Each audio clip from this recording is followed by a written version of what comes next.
I am ready!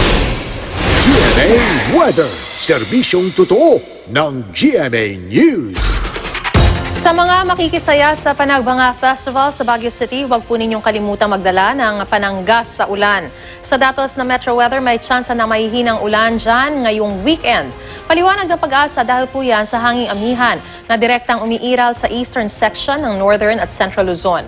Nagdadala rin ito ng mahigit 4 na metrong alon sa seaboards ng Northern Luzon at Eastern Seaboard ng buong Luzon at Visayas. Delikadong pumalaot dyan ang mga maliliit na sasakyang pandagat. Tail end naman ng cold front ang magdadala na mahina hanggang katamtamang lakas ng ulan sa Southern Luzon, kabilang na ang Metro Manila. Sa datos ng Metro Weather, sa hapon at gabi mataas ang posibilidad ng ulan. Sa Visayas, Eastern Section din ang inaasahang makararanas ng hanggang katamtamang ulan. Uulanin na rin ang ibang bahagi sa hapon. Panakanakang ulan o di kaya thunderstorms naman ang asahan sa Kalakhang, Mindanao. Maliban na lang sa Caraga region kung saan hanggang katamtamang lakas ng ulan ang inaasahan.